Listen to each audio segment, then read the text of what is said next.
Peru acabou de receber, no porto de Callao, os primeiros tanques K2 Black Panther fabricados na Coreia do Sul. Não são protótipos de vitrine, são máquinas de guerra reais, desembarcadas de um navio sul-coreano, prontas para testes de partida à fria e mobilidade nos Andes.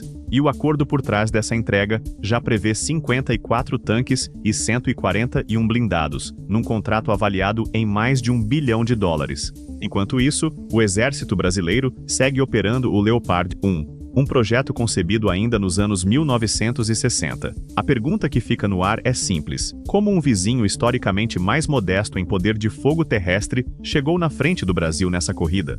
Para entender a dimensão da mudança, é preciso olhar o que o Peru estava usando até agora. A espinha dorsal blindada peruana era formada por tanques soviéticos T-55, comprados ainda em 1973. Complementados por blindados franceses AMX-13 dos anos 1960 e transportes americanos M113, equipamentos que já ultrapassaram, e muito, a vida útil recomendada. A virada começou a tomar forma em 2024, quando negociações com a Coreia do Sul avançaram, e o K2 chegou a ser exibido no Peru durante a feira CityDef em 2025 para a avaliação das Forças Armadas locais. O passo decisivo veio em dezembro de 2025, quando a Hyundai Rotem e a estatal peruana FEMSAC assinaram o acordo quadro que formalizou a compra de 54 tanques K2 e 141 blindados K808, a maior exportação terrestre sul-coreana já feita para a América Latina, e a primeira venda do K2 fora do continente europeu. Agora, antes mesmo da assinatura do contrato de implementação final, o primeiro lote já chegou fisicamente ao país para testes. E o salto técnico que o K2 representa é real. O tanque é equipado com motor diesel de cerca de 1.500 cavalos, canhão principal de 120 mm, com carregador automático capaz de operar mesmo com o veículo em movimento sobre terreno irregular, e um sistema de suspensão hidropneumática que ajusta a altura do casco conforme o relevo, recurso pensado justamente para operar em terrenos montanhosos, como os Andes peruanos. A velocidade máxima chega a 70 km por hora em estrada. Junto com os tanques, vieram 6 blindados K808, e imagens do desembarque sugerem que essa leva pode trazer uma configuração personalizada para as exigências peruanas. Um possível redesenho de casco frontal e torre, ainda sem confirmação oficial da Hyundai Rotem ou do Exército do Peru, mas que reforça como a Coreia do Sul está disposta a customizar produtos para conquistar esse mercado.